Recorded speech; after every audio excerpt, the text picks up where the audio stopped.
नमस्कार दोस्तों, आपका स्वागत है टेक्नोलॉजी अपडेट्स के एक नए एपिसोड में। आइए बात करते हैं क्या चल रहा है। देखो, हमारे यहाँ तो भाई बारिश हो रही है और 3 दिन के बाद लाइट आई है हमारे यहाँ, तो काफी खुश भी हैं। और पता चला है कि भाई अगर बिजली ना आए ना, इलेक्ट्रिसिटी कट जाए दुनिया से और जिंदगी से, तो भाई एनर्जी आधी हो जाती है। हमें बहुत डिप्रेस्ड फील करने लगे हम लोग।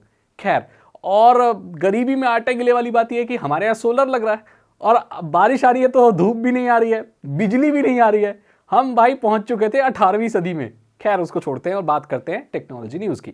सबसे पहली खबर निकल कर आ रही है जियो से कि कल 10 बजे के बाद जियो एनसीआर, दिल्ली एनसीआर में काम नहीं कर रहा था। 60% लोग रिपोर्ट कर रहे थे कि उनकी कॉल नहीं लग रही है, उनका इंटरनेट नहीं चल रहा है, और टोटल ब्लैकआउट भी लोग रिपोर्ट कर रहे हैं बचे हुए।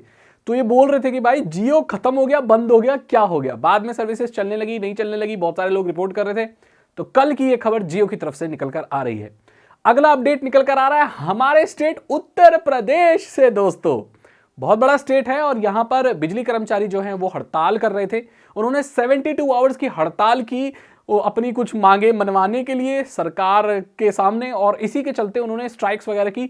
हमारे यहाँ मोहल्ले में तो लोगों ने वो ट्रांसफार्मर में आग लगा दी भाई। लोगों ने, मतलब वो शायद इलेक्ट्रिसिटी वालों ने लगाई, किसने लगाई आई डोंट नो, बट काफी हुड़दंग मचा। हमारे यहाँ तो हाई टेंशन वार भी टूट गया। खैर, हमारे यहाँ की न्यूज नहीं बता रहा हूं, पूरे यूपी का बता रहा हूं। आप अलीगढ़ कह लो, वाराणसी कह लो, लखनऊ कह लो, पूरे यूपी में बिजली गुल रही, बिजली नहीं आ रही थी। लोगों को समरसीबल भी नहीं चल रहा था, पानी टंकी में नहीं भर रहा था, बड़ी दिक्कत, वॉशरूम भी नहीं जा पा रहे थे भाई।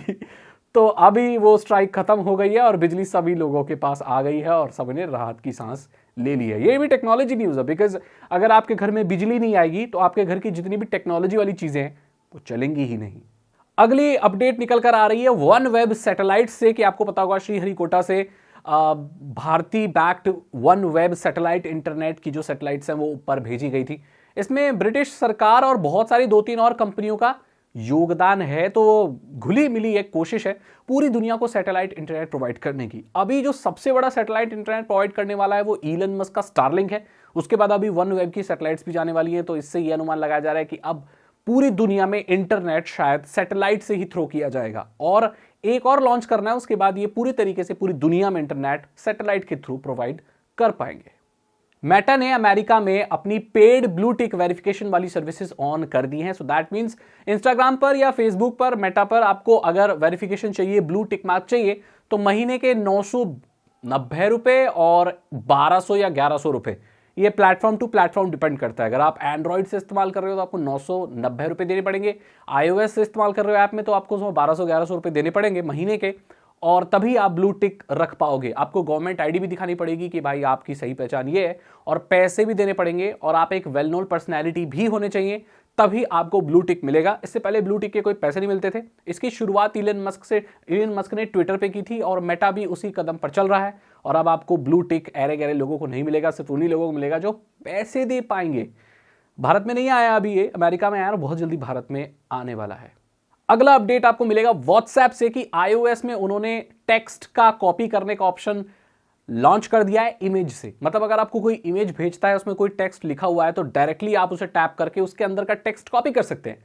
ऐसा होता है ना, बहुत सारे लोग नोट्स की चीजों की फोटो भेज देते हैं, उस पर मैनुअली टाइप करना पड़ता है। बट अब ऐसा नहीं होगा। अगर आप iOS यानी कि आईफोन इस्तेमाल कर रहे हो तो उस इमेज पर टैप करो और पूरा टेक्स्ट कॉपी हो जाएगा। देन आप पेस्ट करके अपने नोट्स वगैरह या किसी को भेजना है तो वो भी कर सकते हो। एंड्रॉइड में अभी ये फीचर नहीं आया, लेकिन iOS के लिए ये लॉन्च हो चुका है। तो एआई ने कुछ किया ना किया हो, लेकिन बहुत लोगों के काम आसान किए और एक अलग ही दुनिया क्रिएट कर दी है। अभी खबर ये आ रही है कि लोग एआई को अपना रिलीजन बनाने की सोच रहे हैं। वो आर्टिफिशियल इंटेलिजेंस की पूजा करके एक अलग धर्म बनाने की बात कर रहे हैं। मतलब ऐसा धर्म जिसमें आर्टिफिशियल इंटेलिजेंस की पूजा हो। ये इनके देवी देवता इनको मानेंगे और इनकी पूजा करेंगे, और ये जो बोलेंगे उनकी बात मानेंगे। बहुत खतरनाक है। पता है, इस दुनिया में ऐसे लोग भी हैं जो कोई भी मतलब रिलीजन को नहीं मानते, वो धर्म को मानते ही नहीं, किसी भी धर्म को नहीं मानते।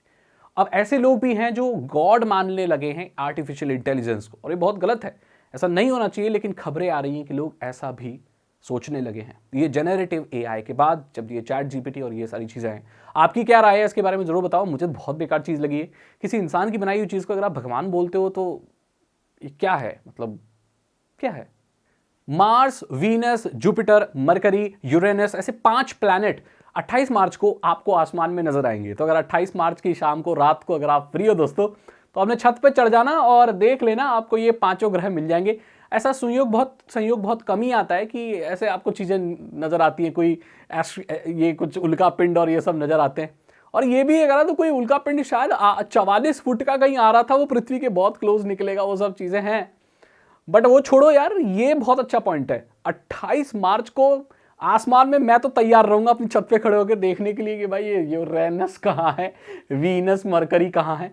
अगर आप इंटरेस्टेड हो इन सब चीज़ों में तो ये आपके लिए अच्छी खबर है। टिकल करा रहा है डीजी यात्रा से। मैंने आपको बताया था ना कि एयरपोर्ट पर डीजी यात्रा ऐप डाउनलोड कर लो, उसमें अपना फेशियल डेटा डाल लो, ऐसे कर लो और टिकट डाल दो और आपको कहीं भी गेट पे चेकिंग कराने के लिए रुकने की जरूरत नहीं है। आप सीधे सीधे चले जा सकते हैं। दिल्ली एयरपोर्ट पे कह लो, बहुत सारे एयरपोर्ट पे लो, अलग लाइन है उन लोगों के लिए जो डीजी यात्रा इस्तेमाल करते हैं। इससे मैनुअल जो चेकिंग है वो खत्म हो जाती है। तो इसमें सवाल ये उठाया लोगों ने कि हमारा फेशियल डेटा आप फीड कर रहे हैं, मतलब आप अपने सर्वर पर हमारा फेशियल डेटा रख रहे हैं, तो सिक्योरिटी का बहुत बड़ा एक पंगा हो सकता है। तो इस चीज़ का जवाब देते सरकार ने कहा कि ये सिर्फ 24 घंटे तक ही रहता है, जब तक आपकी फ्लाइट आती है, उसके बाद वो हम इरेज कर देते हैं डेटा हमारे पास जो सिस्टम में रहता है। और आपको जो फेशियल डेटा जो है ना वो हम आपके फ़ोन में ही रहता है, हमारे सर्वर पर किसी पे नहीं रहता, हम तो उसे डिलीट कर देते हैं। तो ये सेफ्टी और सिक्योरिटी के लिए बहुत ही बढ़िया है। तो ये टेक्नोलॉजी अपडेट्स थे। अब बात करते हैं आज के टेक टर्म की, जो कि सबसे इंटरेस्टिंग सेगमेंट होता है इन टेक्नोलॉजी अपडेट्स का। सो आज का टेक टर्म है WPA, जिसे कहते हैं वाईफाई प्रोटेक्टेड एक्सेस, जिसे WPA2 भी बोलते हैं, जो इसका सेकंड वर्जन है। ये काम करता है आपके मोबाइल फोन में वाईफाई के थ्रू। तो वाईफाई का सिक्योरिटी स्टैंडर्ड है। आप जो पासवर्ड डालते हैं ना, वो आपका कोई और वाईफाई ना इस्तेमाल करे, इसके लिए सिक्योरिटी स्टैंडर्ड होते हैं। और WPA2 अभी आजकल चल रहा है बहुत ज्यादा, मोस्टली यही इस्तेमाल होता है। इससे आपके वाईफाई को प्रोटेक्ट कर दिया जाता है ताकि कोई भी ऐसे आपके वाईफाई को कनेक्ट ना कर ले या बीच में हैक वैक ना कर पाए। तो अगर आपको ये वीडियो अच्छी लगी तो इसे लाइक करें, अपने दोस्तों के साथ शेयर करें। साइबर सिक्योरिटी और इथिकल हैकिंग में इंटरेस्ट है तो डिस्क्रिप्शन चेक करें। 299 रुपीज के 3 इथिकल हैकिंग कोर्सेज हैं, आपको आसान भाषा में इथिकल हैकिंग सिखा देंगे। मुझे इंस्टाग्राम पर भी फॉलो करें, उसका लिंक आपको डिस्क्रिप्शन में मिल जाएगा। मैं मिलता हूं आपसे अगली वीडियो में। Thank you so much and good bye.